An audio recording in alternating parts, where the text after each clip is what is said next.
Au nom d'Allah, le tout miséricordieux, le très miséricordieux. Taasin.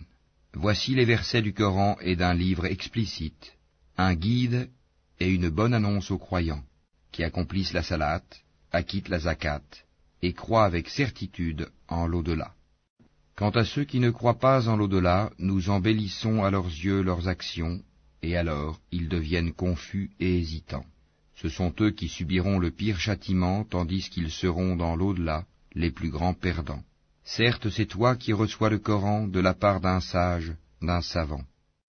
Rappelle quand Moïse dit à sa famille « J'ai aperçu un feu, je vais vous en apporter des nouvelles, ou bien je vous apporterai un tison allumé afin que vous vous réchauffiez. » Lorsqu'il y arriva, on l'appela « Béni soit celui qui est dans le feu, et celui qui est tout autour, et gloire à Allah, Seigneur de l'univers.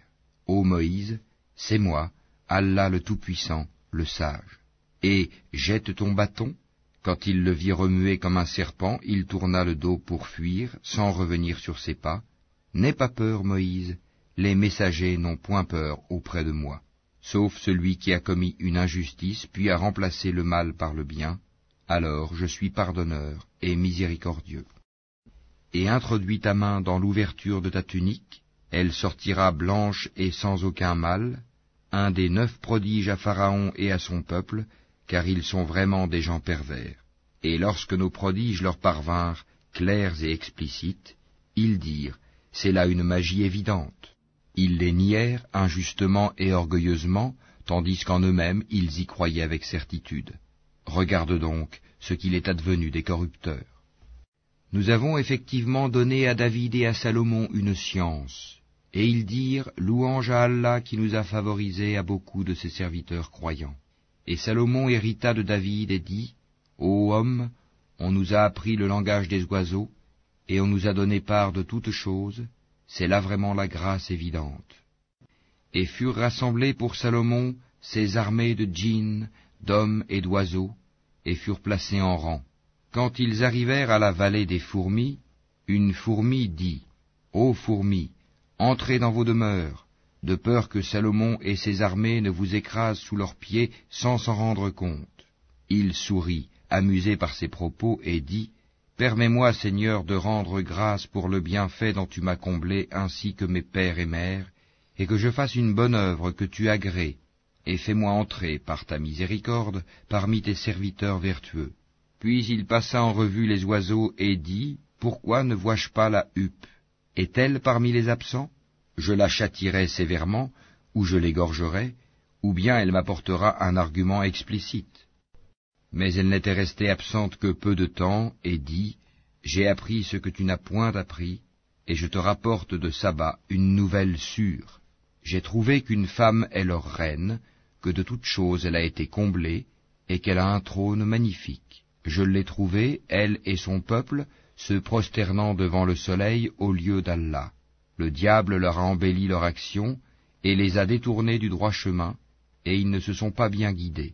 Que ne se prosterne-t-il devant Allah, qui fait sortir ce qui est caché dans les cieux et la terre, et qui sait ce que vous cachez et aussi ce que vous divulguez? Allah, point de divinité à part lui, le Seigneur du trône immense. Alors Salomon dit, nous allons voir si tu as dit la vérité ou si tu as menti. Pars avec ma lettre que voici, puis lance-la à eux. Ensuite, tiens-toi à l'écart d'eux pour voir ce que sera leur réponse. La reine dit, ô notable, une noble lettre m'a été lancée, elle vient de Salomon et c'est au nom d'Allah le tout miséricordieux, le très miséricordieux. Ne soyez pas hautain avec moi et venez à moi en toute soumission. Elle dit, ô notable, conseillez-moi sur cette affaire, je ne déciderai rien sans que vous ne soyez présents pour me conseiller. Ils dirent, nous sommes détenteurs d'une force et d'une puissance redoutables, le commandement cependant t'appartient, regarde donc ce que tu veux ordonner. Elle dit, en vérité, quand les rois entrent dans une cité, ils la corrompent et font de ses honorables citoyens des humiliés, et c'est ainsi qu'ils agissent. Moi je vais leur envoyer un présent, puis je verrai ce que les envoyés ramèneront. Puis lorsque la délégation arriva auprès de Salomon, celui-ci dit, est-ce avec des biens que vous voulez m'aider? alors que ce qu'Allah m'a procuré est meilleur que ce qu'il vous a procuré? Mais c'est vous plutôt qui vous réjouissez de votre cadeau. Retourne vers eux, nous viendrons avec des armées contre lesquelles ils n'auront aucune résistance, et nous les en expulserons toutes humiliées et méprisées. Il dit, Ô notables, qui de vous m'apportera son trône avant qu'il ne vienne à moi soumis? Un djinn redoutable dit, je te l'apporterai avant que tu ne te lèves de ta place. Pour cela je suis fort et digne de confiance. Quelqu'un qui avait une connaissance du livre dit, je te l'apporterai avant que tu n'aies cligné de l'œil. Quand ensuite Salomon a vu le trône installé auprès de lui, il dit, cela est de la grâce de mon Seigneur pour m'éprouver si je suis reconnaissant ou si je suis ingrat. Quiconque est reconnaissant, c'est dans son propre intérêt qu'il le fait, et quiconque est ingrat, alors mon Seigneur se suffit à lui-même, et il est généreux. Et il dit encore, rendez-lui son trône méconnaissable, nous verrons alors si elle sera guidée, ou si elle est du nombre de ceux qui ne sont pas guidés. Quand elle fut venue, on lui dit, est-ce que ton trône est ainsi? Elle dit, c'est comme s'il l'était. Salomon dit, le savoir nous a été donné avant elle, et nous étions déjà soumis. Or, ce qu'elle adorait en dehors d'Allah l'empêchait d'être croyante, car elle faisait partie d'un peuple mécréant. On lui dit, entre dans le palais. Puis, quand elle le vit, elle le prit pour de l'eau profonde, et elle se découvrit les jambes. Alors Salomon lui dit, ceci est un palais pavé de cristal. Elle dit, Seigneur, je me suis fait du tort à moi-même, je me soumets avec Salomon à Allah, Seigneur de l'univers. Nous envoyâmes effectivement vers les Tamouds leur frère Sali, qui leur dit, adorez Allah, et voilà qu'ils se divisèrent en deux groupes qui se disputèrent. Il dit, ô mon peuple, pourquoi cherchez-vous à hâter le mal plutôt que le bien? Si seulement vous demandiez pardon à Allah, peut-être vous serait-il fait miséricorde. Ils dirent, nous voyons en toi et en ceux qui sont avec toi des porteurs de malheur. Il dit, votre sort dépend d'Allah, et vous êtes plutôt des gens qu'on soumet à la tentation. Et il y avait dans la ville un groupe de 9 individus qui semaient le désordre sur terre et ne faisaient rien de bon. Ils dirent, jurons par Allah que nous l'attaquerons de nuit, lui et sa famille. Ensuite, nous dirons à celui qui est chargé de le venger, nous n'avons pas assisté à l'assassinat de sa famille, et nous sommes sincères. Ils ourdirent une ruse, et nous ourdîmes une ruse, sans qu'ils s'en rendent compte. Regarde donc ce qu'a été la conséquence de leur stratagème. Nous les fîmes périr, eux et tout leur peuple.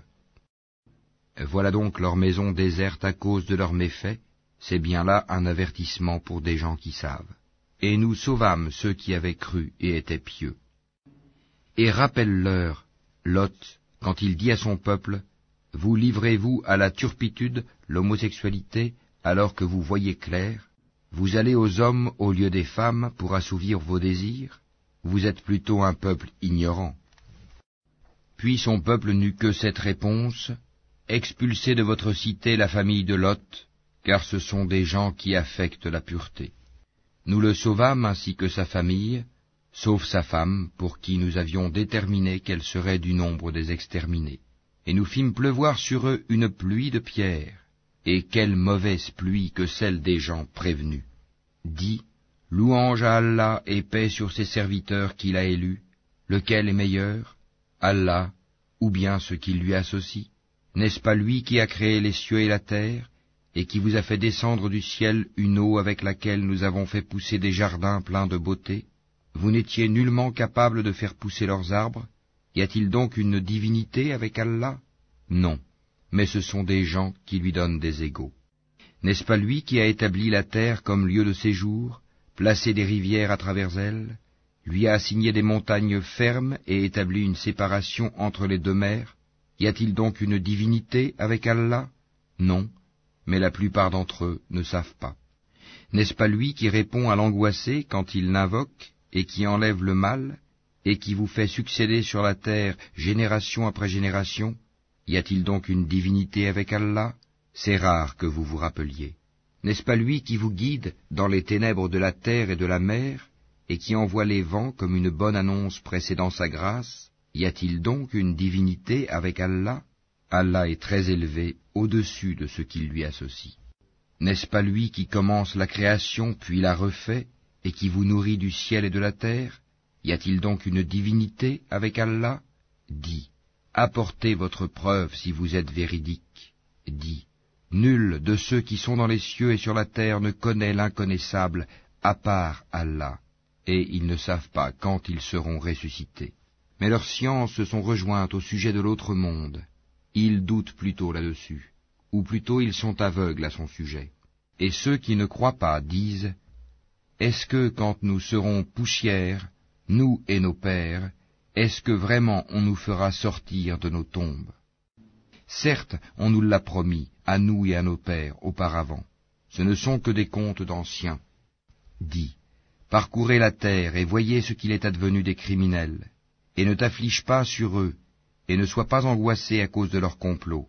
Et ils disent, pour quand cette promesse si vous êtes véridique? Dis, il se peut qu'une partie de ce que vous cherchez à hâter soit déjà sur vos talons.